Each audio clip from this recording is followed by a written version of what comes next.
Hello and welcome to the delicious recipe here on UPRN. If you want to watch along live and watch the video, you can check us out on UFO Paranormal Radio, and it is done twice, or UFO Gods and Extraterrestrials. We are also on Twitter, UPRN. We are also on Joe Montaldo's pages on Facebook, and on my page there too, the delicious recipe. And we're coming in here. This is part two, and I'm sorry about anything that happened there last week. I had to upload one there because I had family in town, and I uploaded a thing there, and I did a live concert with my brother and Big Jim's son. There, we played in doors there at the Alpaca Palooza. So it was a little bit of everything that went on there over the summertime. Gets a little bit messy there with time schedules and stuff like that, and you want to enjoy your days off. And like I said to people there before, I'm doing my butcher apprenticeship, so I get like a couple of days off, and I got them off during that time. So I just want to welcome back Big Jim. This is chocolate diamond cake part two, and we're going to Africa. And Big Jim, just go ahead and just explain everything here. Well, the reason why I got my Bomber sweatshirt on here is, Hockey Canada's having a tough time there and selling tickets. And it's unfortunate what happened there with the hockey thing, because we're all big hockey fans. I know, Del, you're a huge hockey fan. I'm a huge hockey fan. And I was just talking to Don Cherry the other day, and I was telling him about my career with the Flin Flon Bombers. And it was pretty funny back in 1961. The main guys in our team were Tracy Pratt, Cal Purington, Bob Willie, and the Bombers needed players for a B team. I hadn't skated in 6 years, but they signed me anyways. And it was the first game I played against the Melville Millionaires. I started a big fight going, and at least I couldn't skate that great, but at least I could fight a bit. But anyways, we're going to do the show on my trip to my time in Africa there, looking for diamonds. Yeah, no, that's great. It says that what the thing that's really funny is that this is going to be one thing that I remember in my history is that with you and Audrey is that when we went through small towns, we would go and look at grave sites or look at people and just talk to people and talk to legions and stuff like that about history of people that are there, because there are so many interesting stories that are there, and people don't understand about how they sort of impacted areas. And I really that's one thing that I get out of it anyways, is that I really love that. It was like, I love history. I love how I see the dying of towns. Like I traveled through Saskatchewan, Manitoba, and stuff like that, and I'm going, well, these are big grain elevator towns and stuff like that, and going, what is the whole thing out of this? Like, why are these small little factions being destroyed? And you can see that from Thunder Bay, which is in northern Ontario, going towards Winnipeg, and you look at Ignis, Uppsala, whatever, the Atikokan, all that stuff there, the timber stuff, and even with mining there too as well. Hemlo, Marathon, Manitouwadge. Like my family grew up through this whole area. My grandfather was a civil engineer, a stationary engineer. He lived. They lived in Manitouwadge for a while and stuff like that. Yeah, just it's just fine, like how these towns just sort of drowned out because of natural resources and stuff like that. And it's funny is that the part is that what you are doing and stuff like that is finding places to go and build them up. But then it works into the other part of the world market about, oh, well, do we want to really spend money in these places? And do we want to give you the money for finding what we found? Right? Yeah. Yeah, it's a big game. It's a not even poker. It's just a game of rich people over what do we want to do? Yep. Okay, so let's go into the African diamonds. Well, I've been surrounded by diamonds all my life. Sometimes I just didn't even know it. There was a guy in Flin Flon, that's way up in northern Manitoba, about 500 miles north of Winnipeg. He found 5 diamonds. I know where he found them because he told me in the 70s later on in my life. Uh, Anyways, he sent these diamonds off to De Beers to be identified. And he got a letter back saying that they weren't really interested and got the diamonds back. Apparently, his house burned down and the diamonds went, disappeared in the burn of the house. But interestingly enough, De Beers showed up in Canada under a very nondescript, mundane name the next year. And of course, they obviously had to be interested in where his diamonds came from. Guy by the Mm-hmm. name of John Julius Johnson. Ooh, 3 J's. And then later on in the 50s, my dad and I were drilling for iron ore in Saskatchewan. We used an oil rig to go down to 2,000 feet through the all the sediments that lie above the Precambrian shield, and then we used a diamond drill to go down. The iron ore started at 2,000 feet, and we were still drilling in it at 4,100 feet. Well, you can convert that into meters, I guess. Yeah. But I'm still stuck in the feet and inches generation. But Yeah. anyways, what was interesting about that was we didn't know at the time that we were right in the middle of a big kimberlite field where with diamonds, the kimberlites had come up and they couldn't get to surface because there was an impervious layer there and they spread out like the big head of a mushroom. Mm-hmm. And it wasn't until sometime in the 80s that somebody twigged on to the fact that there could be diamonds there.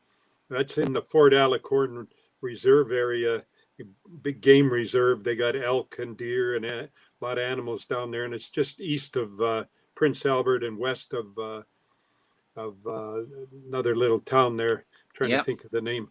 But anyways, then in the 70s, believe it or not, I lived in a little place called Dobie outside of Kirkland Lake, and there were diamonds just north of us.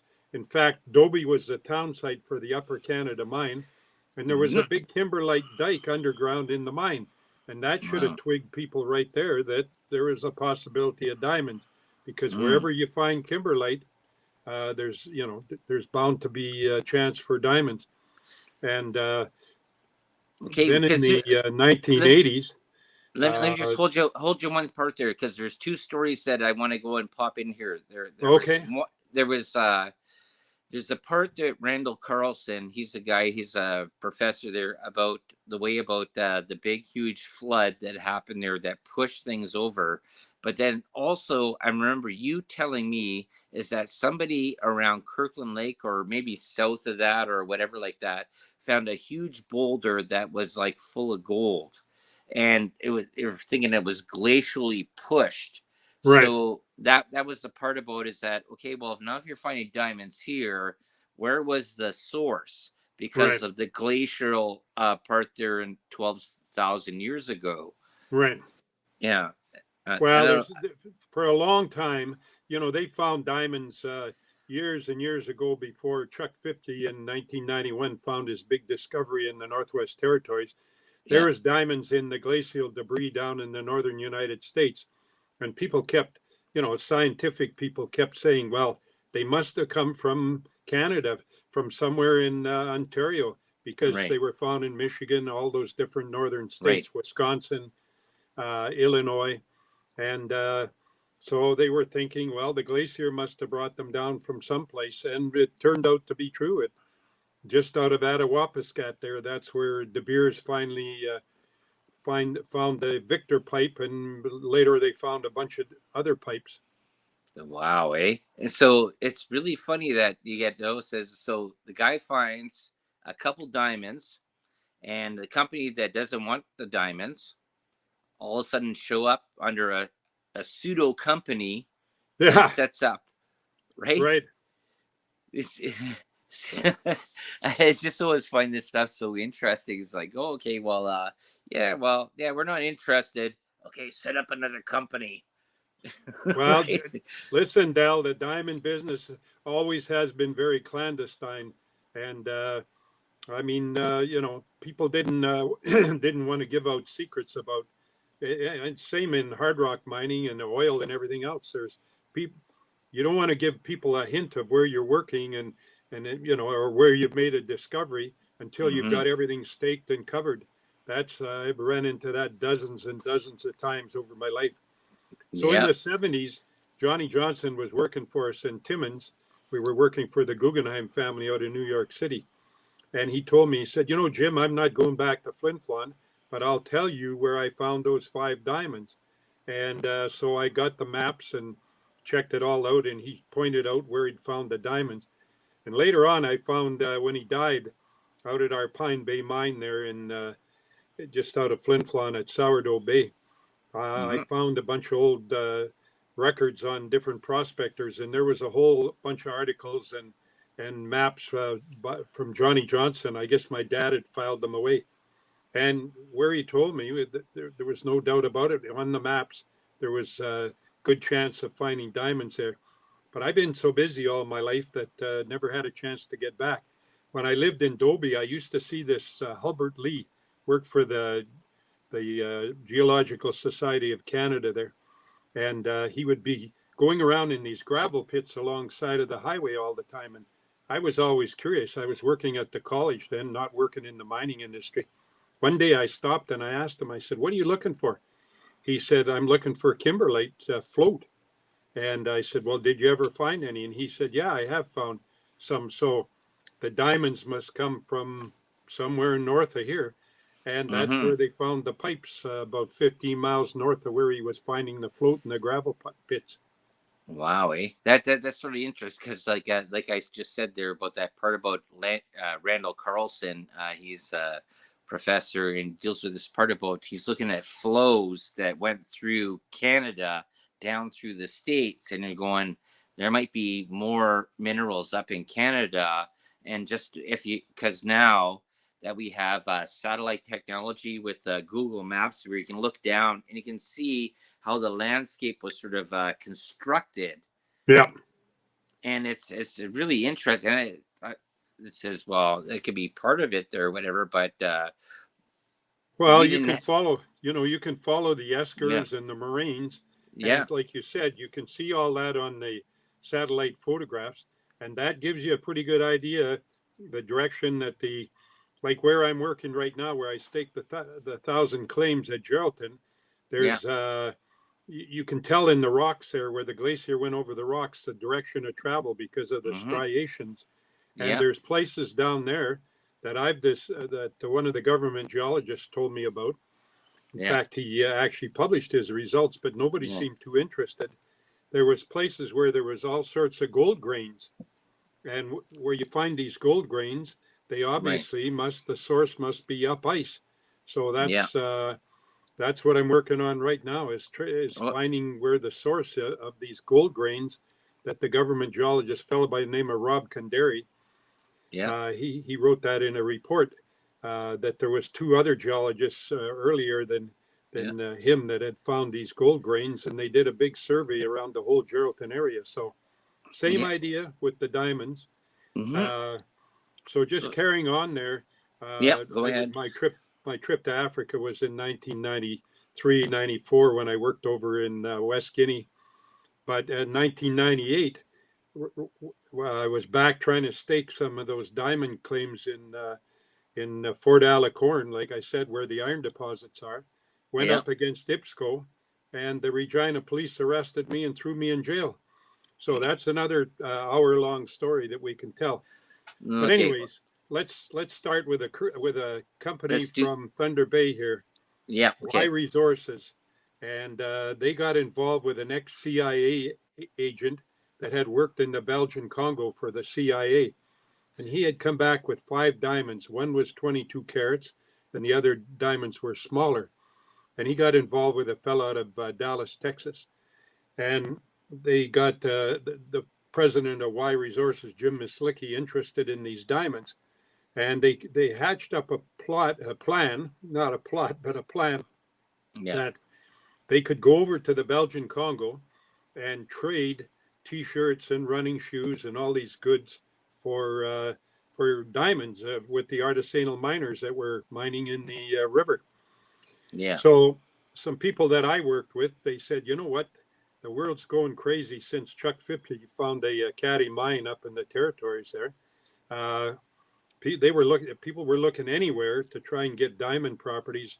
There was a huge staking rush, which my guys didn't get in on. So they said, what about this report that you translated from French into English that talks about an area in Guinea that has diamonds and rubies? And I said, yeah, that's what the report says. There's an area there. Well, why don't you get your butt over to Is Guinea? that me or you? It might That's be me. Oh, Audrey will get it. Okay. Audrey will get she's upstairs. And so they got me to go down to Washington and New York and meet with a bunch of groups of people from Ghana and from Guinea.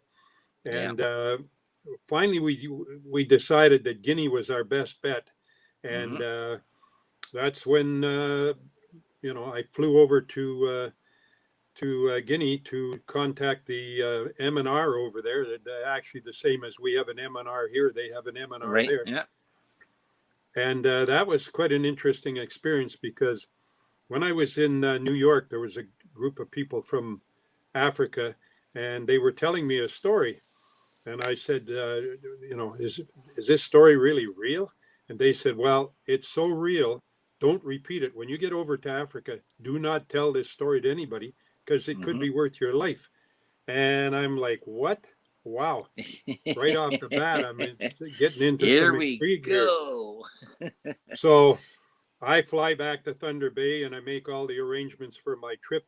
I met with the Minister of Mines, Nafali Senghare. He had been the Minister of Mines and he had lots of connections over there. And of course, in Guinea, they only speak French. So I speak a little bit of French. So I get all set to head off to Guinea via New York and Dakar, Northern Africa. Yeah. And when I arrive in New York, lo and behold, the All-Star game is on. So I get tickets at Madison Square Gardens for the All-Star game. And I go and watch the game, take a bunch of pictures, talk to a bunch of the hockey players after the game. So I've got a 2-for-1 going here. Yeah. Then I come out of Madison Square Gardens. It's pitch black, pitch dark. And I jump in a cab and the guy says, where do you want to go? I said, I'm staying at the the Marriott out by JFK Airport. Yeah. Okay. We start driving through New York and he's on talking to the dispatch there. And the guy at dispatch, apparently he didn't even know, where I wanted to go. And the taxi driver finally got mad. He said, are you sure you want to go out by JFK there somewhere to the hotel? And I said, yeah, that's where my hotel is. He said, well, we can't find it. We don't know where it is. And he pulled over to the curb, middle of nowhere in New York City, pitch black. He said, get out. I said, what? I'm not getting out. I need you to drive me over there. He said, no, you're out of here. Get out of the cab. So I wasn't very happy. And as soon as I got out, there was two guys walking down the sidewalk towards me. So I took my keys and I got them in my knuckles here. And I got ready for a skirmish. As it turned out, when the guys come up to me, they barely paid any attention to me. Yeah. Bam, they're gone. So I get to the airport the next morning, and I'm watching. Did you find the hotel though? Was the hotel existent?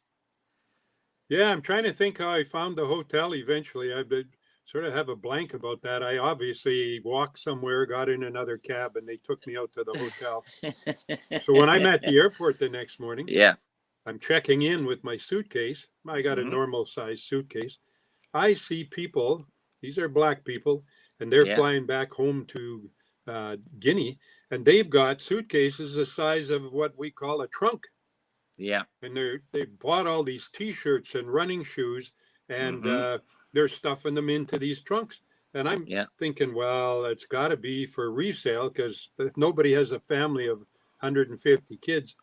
So I asked them, and they said, yeah, we get back to our native country there, and these things are in demand. Running shoes, T-shirts, Yeah. all these different electronic. Filipinos do that right here in Thunder Bay all the time. Yeah, Okay, they send so like I'm thinking that 75% maybe of all their stuff. Yeah. with Y Resources in Mislicky, we're onto something there. And I get on the plane. I fly over to Dakar. I get off the plane in Dakar for a stopover, and I see this beautiful woman there. And my French isn't super good, and I was Mhm. by this time I had a traveling partner, a buddy, and we were together in the airport in Dakar, but he was going a different direction. I was flying down to Conakry, and I said, that woman is so beautiful and statuesque. I've got to go over there and tell her how gorgeous she is. And he said, are you nuts? I said, what? He said, well, your French isn't that great, and she may take it the wrong way. And in fact, she's got a 15-year-old son with her, and he's probably packing a dagger. And if they take it the wrong way, he's liable to just out and stab you right in the chest. So I packed that idea in. I get on the plane with 300 other people. I'm the only white guy on the plane. We fly for about 4 or 5 hours. We finally come to Conakry. We get off the plane, and there's a colonel there, colonel in the army. He meets me and he says, I'm Nafali's brother. So we get into the airport terminal there, and Yeah. he says, "Don't worry about security because we're just going to bypass security." Which I'm like, "Oh, well, interesting." So we bypass security. We get into a big armored truck, a couple soldiers that the colonel's got with him. It's pitch black, and I'm like, "How come everything's so black here? Like dull, Uh, there's no electricity in the capital city of Guinea in Conakry.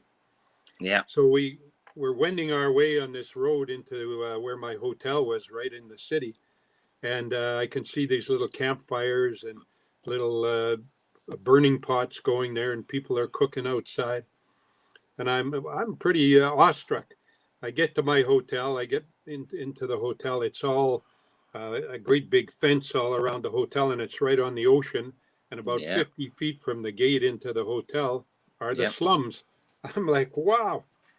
So I get in there. I get a good night's sleep. I get up in the morning, and I go outside. And they're telling me, you got to be careful. You better not go too far from the hotel. I'm careful Hmm. of what? Well, there's problems out there. So I wander out about 50 feet, and there's kids playing a little tiny foosball machine, and it's been repaired with duct tape and whatever. And there was one kid there, and he could talk really good English. So I said, "Well, I'm going to make you my guide." So I hired him, and for some of the days I was there, he would travel with me and act as Yeah. sort of my interpreter. But that was quite a interesting situation. So Nafali had lined up some meetings with the MNR, Yeah. and we went down there the next day in a chauffeur-driven limousine that he had. Okay. Okay. For 1 second there. So, how did Yeah. you find from leaving North America or Canada, whatever, going over there, that you found the change in how uh, the country was run? Did you find, like, because when I went to Cuba, everybody who told me says Cuba was the worst place in the world, and I went to Cuba in 1988, and it was the best place ever. And I was like, but the people that lived there, yeah, well, they were sort of uh, restricted in what they could do.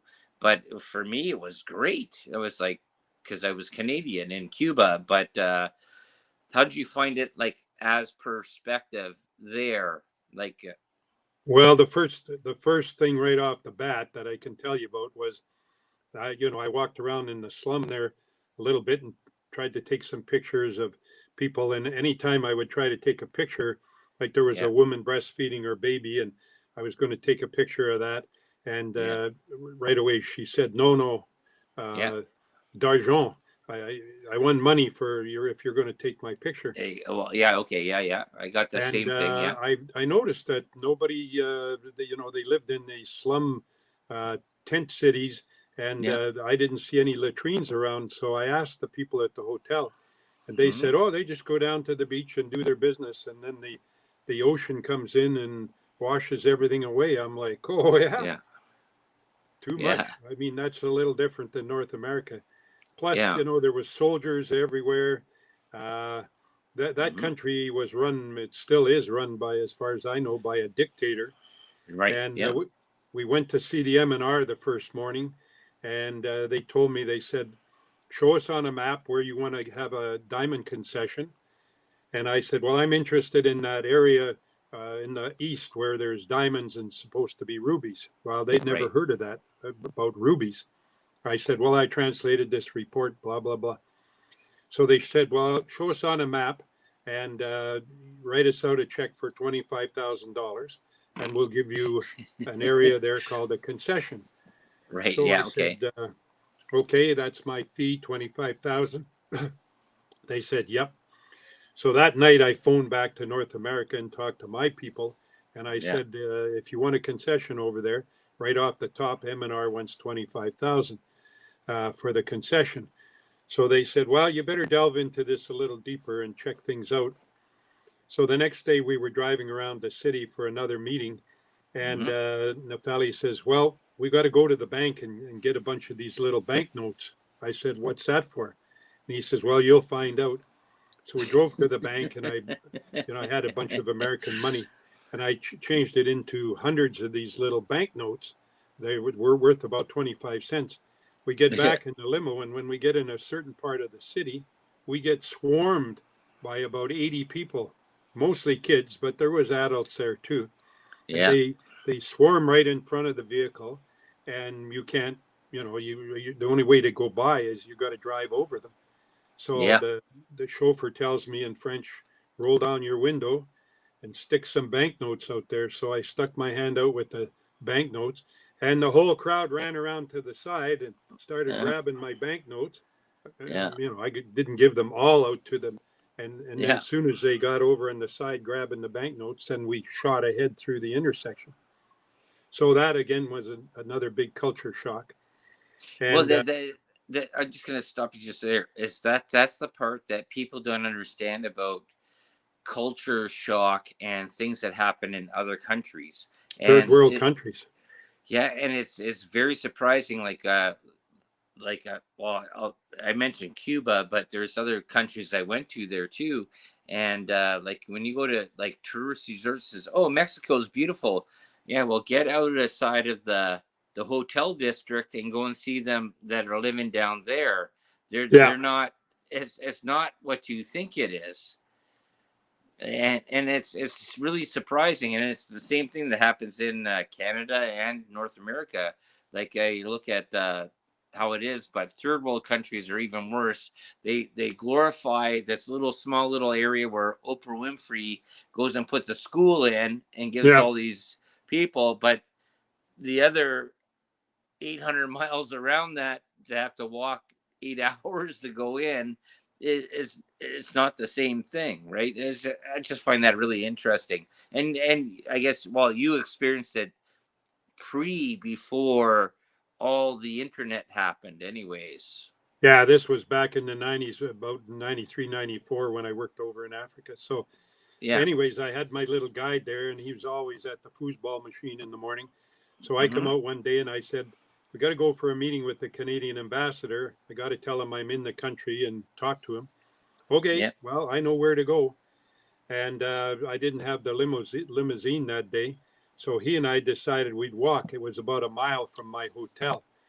So we leave there and we start walking. And of course, all along the ocean, there's all these villas that the French had built. And then when the French exited the country, the African people took over these villas. And each Yeah. villa has its own diesel generator. So Yeah. we're walking along, and we're in sort of a laneway for a street. And of course, all these diesel generators are putting the fumes out in the laneway.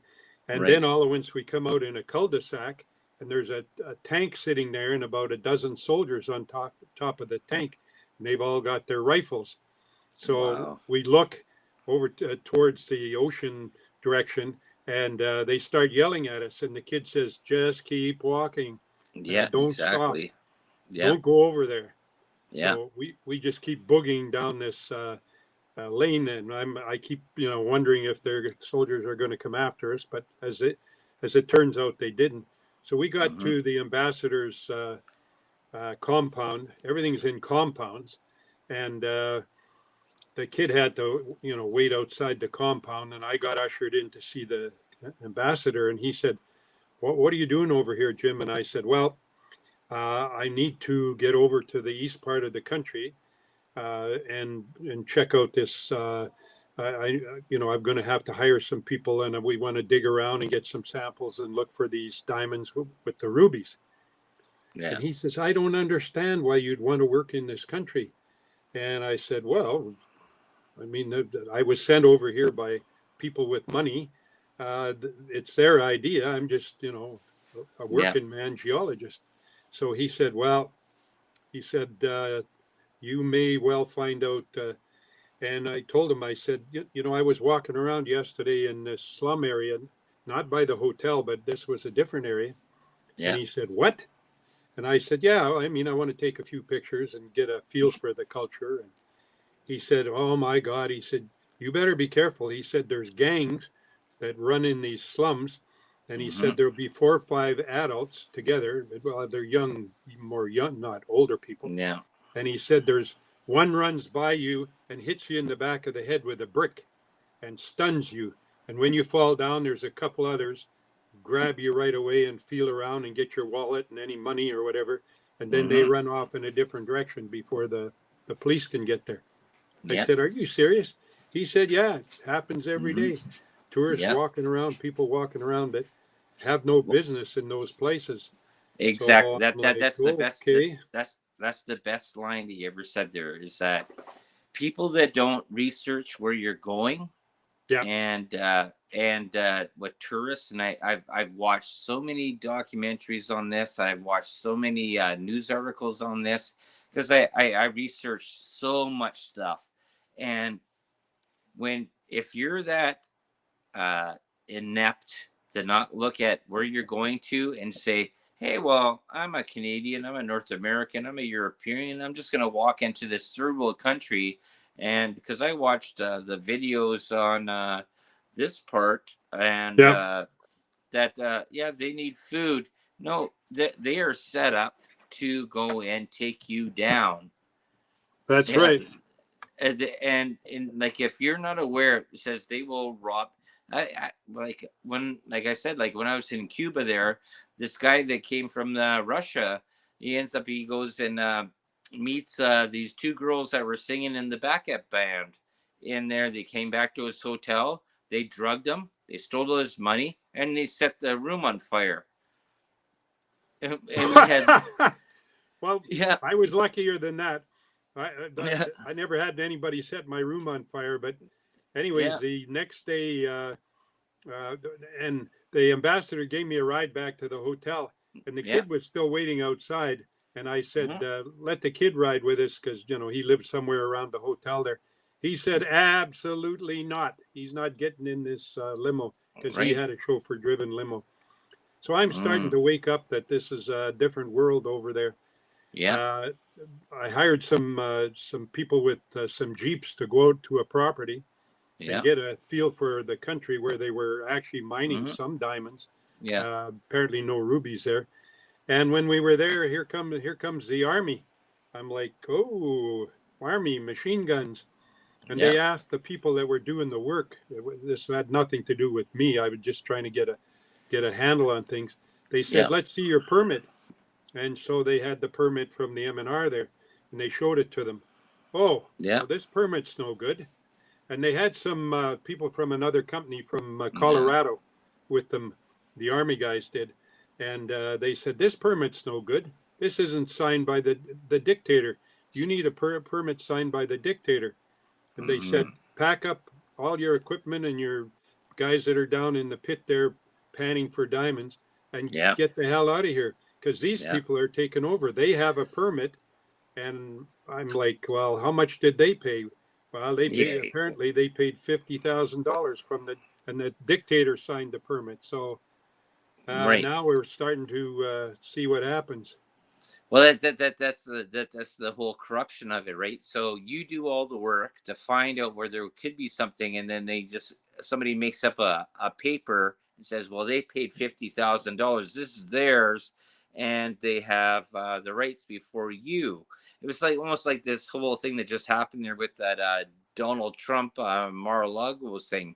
Oh Says, yeah, "Okay," he says, "Oh yeah, well, just FBI just going to raid, and can we see the warrant? Yeah, well, you can see it in a week yeah, when we figure out, right? That's the same thing that happens in third world countries. Everything is all corruption, yeah. We went to right? another meeting the next day. Yep. Nafali was with me, and we had a couple other people along with us. And at the meeting, we ended up breaking for lunch. And there was a fella came up to me and he said, "You're from Canada, right?" And like he was talking in French, and I said, "Yes, I am." Yeah. And he said, "I'd like you to do me a favor." I said, "What's that?" And he said, "I'm going to pass you a letter." I said, "What? You're going to pass me a letter?" He said, "Yeah, I want you to, when you get back to Canada, to mail this to my wife." And Jeez. he said, "To tell her that I'm okay." And I said, "What the hell are you talking about, buddy? Are Was you a this? Was it? Canadian citizen?" He said, "Yeah, Was it? I'm from Montreal." But he It was, said, what's his wife, Shania Twain? That would have made a good. No, I "Oh." know. Sorry, I'm sorry. It just. Anyways, when nobody was looking, he passes me this letter. I wasn't very happy about getting this Yeah. letter in case somebody ended up searching me. And he said that he was in a lawsuit with the Guinea government, and he couldn't. He was under house arrest. He couldn't leave the country. And I Yeah. said, "Well, you're at this meeting." He says, "Yeah, but I can't make phone calls. I can't get on a plane. I'm So now I'm really starting to wake up. And after I saw what happened out in the jungle there with the company that didn't have the right permit, so Yeah. we have a meeting lined up with these expat geologists that supposedly know more about the rubies and the diamonds. So we decide to go and see them. So I'm sitting downstairs. Nafali goes upstairs to have a meeting with, like, line up this meeting at some Mhm. hotel with them. And I'm sitting there, and I got people going by me, and they look at me and they say, "Maudit anglais." I'm like, "Oh yeah, well that means goddamn Englishman in English." Uh, Oh, like okay. you can tell that there's certain people have a hatred for white people, for English people. Well, just So I'm like, look what Britain did there, the Queen there, and her expeditions throughout the whole world, right? So yeah, yeah, that's so right. So the next day we have a meeting with these Russian geologists. Well, this was the shit show of all time yeah, because I was paying the bill, and these guys were sort of holding me over the barrel about what they knew about the diamonds in the rubies area because they had worked in the country for years. The Russians had been in there and raped the country, took all sorts of diamonds that they right. had found back to Russia. And later on in a documentary, I saw these storehouses that were full of diamonds in Russia, and they talked about some of those diamonds had come from Guinea. So these Right. guys, they were chugging the vodka shots down as fast as they could, Hmm. chain smoking, and telling the waitress, "Bring me another package of cigarettes, all on my tab." I'm like, "Oh my God." I'm not. Oh God. So a couple of days later, Nafali said, uh, is he said, is Mick Jagger showing up here soon there? Because he's on his tab there. Rolling Stones better show up here pretty soon. This guy's paying for it all. "Yeah, exactly." So the next day or the next night, Nafali comes with this fella that's got an actual 52 carat, 55 carat diamond. And he's telling me that, the diamond is for sale. Are my people interested? So they come up to my hotel room, and the guy that had the diamond, he's obviously a diamond merchant. he had a bodyguard with him, and this guy was like 6'8". I don't know. I didn't see any other 6'8" people around, but in my travels, but this guy was, and he had a big robe on, and every time he turned his body a certain way, you could see this bulge on his stomach, which I'm Yeah. pretty sure was probably he's probably packing something in there, probably a Yeah. handgun. So they show me the diamond at 55 carats, and I'm looking at it with my loupe. And of course, Yeah. all diamonds have different internal characteristics, which Right. Right. Yeah. determine how you're going to cut it. And I Yeah. could see some bubbles, I could see some fractures. And I said, well, okay, how much? Because my people back in Canada were interested in me coming back with some diamonds. Yeah. And he said, well, we want 1,000 US, or the diamond merchant said, I want 1,000 US per carat. So that's 55,000. He says, you can pay me right now. And I said, well, I don't have 55,000 US on me. I So can get say it. say how big would a 55 carat be? Like the size of like a toonie? Like There's around? marbles, and then Yeah. boulders. Yeah. It was about this thing was, and it had a yellowish tinge, and it was like a small boulder, bigger than a marble, but not as big as a boulder. And Yeah. and of course, it had some shape to it, Yeah. and it was like I said, it was part canary in terms of it had a yellowish tinge to it. And And I now said, well, that I'll take some pictures and I'll send them back to my guys. And if they're interested in buying that diamond, he yeah. said, well, if you take it to New York and cut it, I mean, you'll get a lot more money for it. Right. Well, I'd already had an experience in New York where with the Y diamonds, Hmm. uh, you know, they were supposed to be cut and then put up for auction. And what I found out was you do not leave the diamonds with anybody for a second. When you take them in to get cut, you sit there with the guy that's cutting them. And at night, if he hasn't finished cutting them, you put them back in your briefcase and you go back to the hotel and you come back the next morning. You never take your eyes off those diamonds, Right. because my understanding was why had why resources had apparently paid the CIA people $150,000, and when the diamonds finally were cut and went to auction, they got 40 grand for them. Yes, this comes back into the Dell conspiracy of the delicious recipe, because I've talked about this about 2 years ago, and about how misleading business practices is not yours, but the thing is though is that when you go into places and you leave things around and things get switched over, and it's like you even know it says yes, it says here's a beer, and then you're given a piece with something like some sort of you wonder why the girl got raped afterwards, or why you have a beer that has just water in it that just tastes like beer. And it's really really I just I just want people to wake up that says there is very evil people out there that do evil things, and you can't expect that North American ideals exist in third world countries. Yeah. Well, anyways, the bottom line was I did what I had to do over there. I came back, I wrote my report, and Yeah. these people have, after they talk, I mean, I didn't put all my adventures in the report, but I Yeah. did put in there that there is an area there. The Russians confirmed there was diamonds and rubies there at the meeting. Yeah.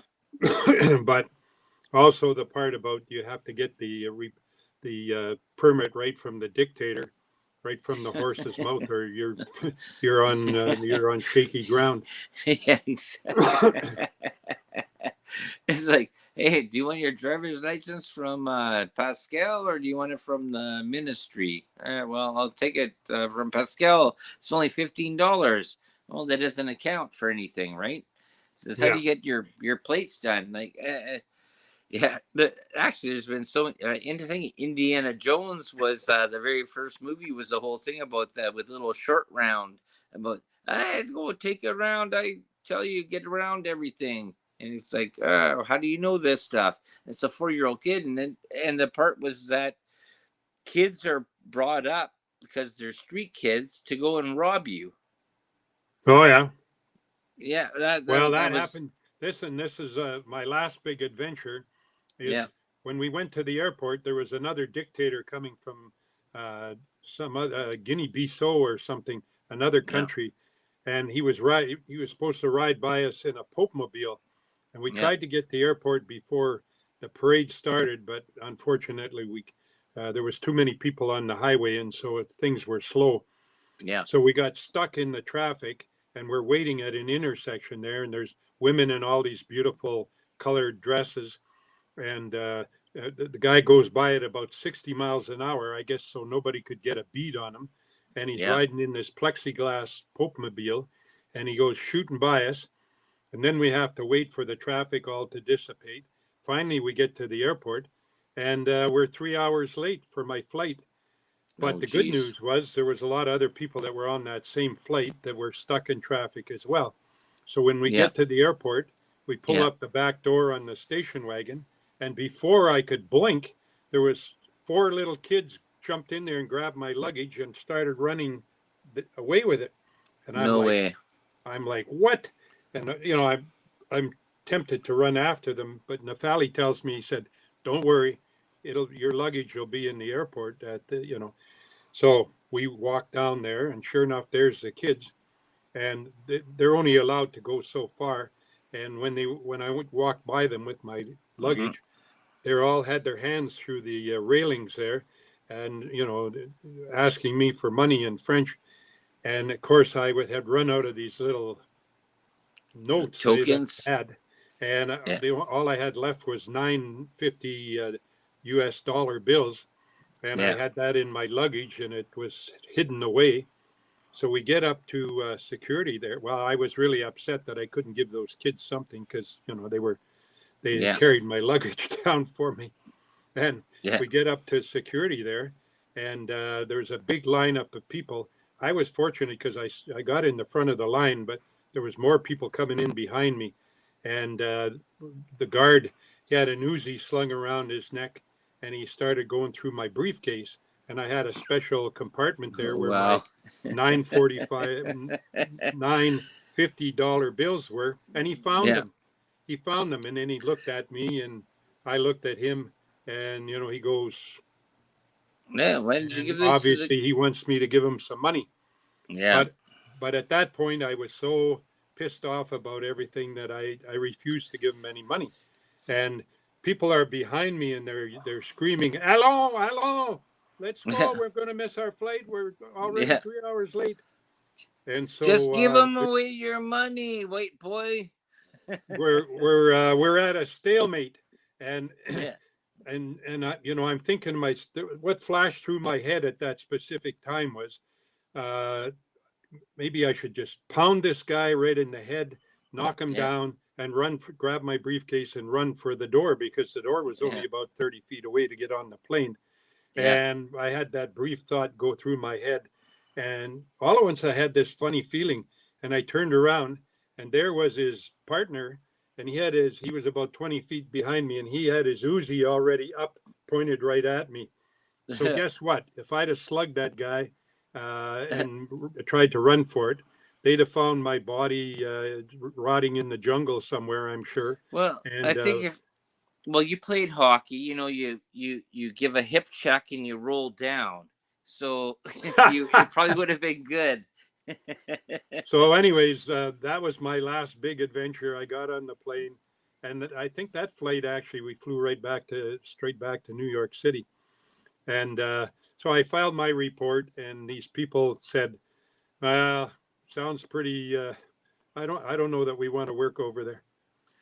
We could spend our money in other places." So, Well, I think there's been a lot of shows about that, about people doing gold mining in third world countries and stuff like that, and it doesn't work out that it's very well sought out, that it's productive, unless you're a very big company that is in bed with the government, yeah, that or the military that's in that yeah. country, Well, I and know that's a geologist that had a company, quite a famous person, actually. I won't mention his name right now, but anyways, they put up the money to open a mine in Russia, and Yeah. they went over for the first gold pour. And when they Yeah. got there, of course, there were soldiers standing around and all the Russian people. Yeah. And I think it was Kazakhstan actually, and they told him, they said, "Here's the deal.